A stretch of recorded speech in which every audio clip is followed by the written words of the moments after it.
இப்போ நம்ம என்ன பார்த்துட்டு இருக்கோம் தொலைக்காட்சியில? கணவன் மனைவி ஒழுங்கா வாழக்கூடாது, அப்படியே ஒழுங்கா வாழ்றவங்க கர்ப்பமாக கூடாது, அப்படியே கர்ப்பமான அது, இப்படி போயிட்டே இருக்குங்க. இப்படிதான் போயிட்டு இருக்கு ஒவ்வொரு தொலைக்காட்சி தொடரும். இது தெரிஞ்சோ தெரியாமலோ நிச்சயமா நம்ம வாழ்க்கையில பிரதிபலிக்கும். என்ன நீங்க தொலைக்காட்சி தொடர்ல நீங்க நடிச்சிருக்கீங்க, நீங்களே அதை பத்தி பேசலாமா அப்படின்னு சொல்லி நிறைய பேர் கேட்டிருக்காங்க. ஒரு விஷயம் நம்ம பண்ணிட்டு இருக்கிறது நம்ம சுயநலத்துக்காக பணத்துக்காக நம்ம பண்ணிட்டு இருக்கும் போது அது அடுத்தவங்களுக்கு பாதிப்பை ஏற்படுத்துது, உளவியல் ரீதியாக பாதிப்பு தருது அப்படின்ற போது அந்த தவறை நிறுத்திடணும் அப்படின்றதுல நான் ரொம்ப உறுதியா இருந்தேன். என்னன்னா ஒரு சீரியல்ல அப்பதான் தம்பிக்கு ஆக்சிடென்ட் ஆயிருக்கும், கிளிசரின் போடுவோம், அழுவோம், அவன் ஐசியூல இருப்பான், அழுது முடிப்போம். இந்த செய்தியை கேட்டு அம்மாக்கு ஹார்ட் அட்டாக் வந்துரும். அதே ஹாஸ்பிட்டல் அட்மிட் பண்ணிருப்பாங்க, ஐசியூல இன்னொரு பெட்ல அம்மா, அதுக்கும் கிளிசரின் போடுவோம், அழுவோம். இந்த 2 செய்தியும் கேட்டு அக்காக்கு அபார்ஷன் ஆயிடும், அவளை இன்னொரு ஹாஸ்பிட்டல் எடுத்துட்டு போயிட்டு இருப்பாங்க பரபரப்பா. இது எப்படின்னு பாத்தீங்கன்னா, இப்போ ஒரு பரபரப்பா இருந்தாதான் அந்த தொலைக்காட்சி தொடரை பாக்குறவங்க பாக்குறீங்க அப்படின்னு அடுத்தடுத்து இந்த மாதிரி விஷயங்களே தான் கொண்டு போயிட்டு இருக்காங்க. நீங்க எந்த ஒரு சீரியல் ஆரம்பிங்க, நீங்க பகல்ல போடுங்க இல்ல இரவுல போடுங்க, இந்த மாதிரி பரபரப்பா தான் போயிட்டே இருக்கும். ஒரு அன்பா சமைச்சாங்க, சாப்பிட்டாங்க, தூங்குனாங்க, சந்தோஷமா இருந்தாங்க, ஒரு நல்ல செய்தி சொன்னாங்க, இப்படின்னு நீங்க எதா ஒரு தொலைக்காட்சி தொடர்ல நீங்க எடுத்து பாத்தீங்க அப்படின்னா நிச்சயமா எதுலயுமே இருக்காது. வர்த்தக ரீதியாக பணம் சம்பாதிப்பதற்காக உங்களுடைய பொழுதை பணமாக ஒருத்தங்க மாத்திக்கிட்டு இருக்காங்க. இதுதான் தொலைக்காட்சி தொடர். இந்த உண்மைய ஒரு கட்டத்துல எல்லாரும் புரிஞ்சுக்கிட்டு தான் ஆகணும். பாம்பு பற்றி போட்டா குழந்தைங்க எல்லாம் பாக்குறாங்க, அந்த பாம்பு அழகா இருந்ததுன்னா இளைஞர்கள் எல்லாம் சீரியல் பாக்குறாங்க அப்படின்னு பாம்பு பத்தி போட்டுட்டு இருந்தாங்க.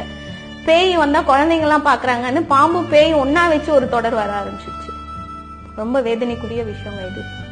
இப்போ தூங்குறதுக்கு ஒரு அட்லீஸ்ட் ஒரு மணி நேரத்துக்கு முன்னாடி வரைக்கும் நம்மளுடைய மனநிலை எப்படி இருக்கு அப்படின்றது நம்ம தூங்க போற அந்த ஆழ்ந்த தூக்கத்துக்கு ரொம்ப முக்கியம்.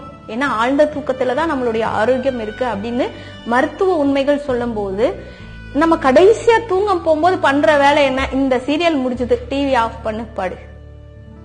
நீங்க வேணா ஒரு டெஸ்ட் பண்ணுங்க, ஒரு வாரத்துக்கு எந்த தொலைக்காட்சி தொடரும் பார்க்காம இருங்க. அது பைத்தியம் பிடிச்சிடும், ஏன்னா பழகிடுச்சு நமக்கு. குடிகாரன் குடிக்காம இருந்தா எப்படி அவனால முடியாதோ அந்த மாதிரி ஒரு தொலைக்காட்சி தொடர் பார்க்காம இருங்க ஒரு வாரம் அப்படின்னா அதுவே ஒரு பெரிய தண்டனை.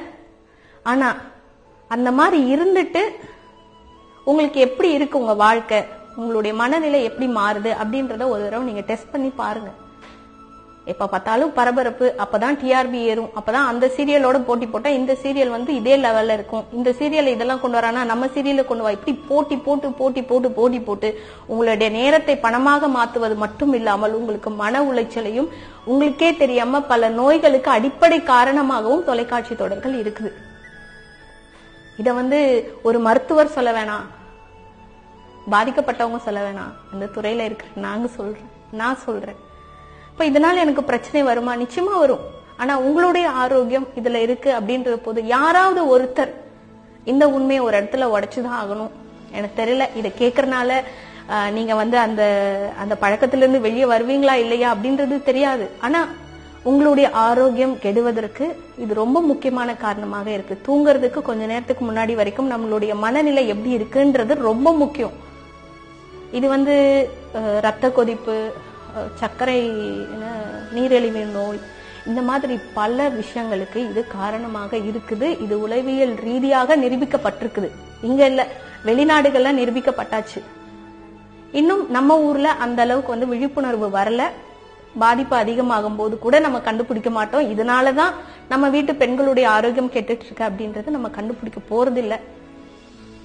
சோ புரிஞ்சுக்கலாம், கட்டாயமா பார்க்கலாம். பட் ஒரு லிமிட். எப்ப பார்த்தாலும் இதுல கற்பழிப்பு இல்ல கருச்சிதைவு இல்ல கொலை பண்ணிடலாம், எப்படி கொலை பண்ணலாம், அவனை எப்படி அழிக்கலாம், இவளை எப்படி அழிக்கலாம், இப்படியே இந்த மாதிரியே யோசிச்சுட்டு இருக்கக்கூடிய ஒரு கூட்டத்தை வீட்டுக்குள்ள வச்சுக்கிட்டு அவங்க என்ன திட்டம் போடுறாங்க, அது ஜெயிக்குமா, அதை நம்ம பார்க்கலாம் அப்படின்ற ஒரு ஆர்வம் நமக்குள்ள வருது பாத்தீங்களா? பெரிய மனநோய் அது.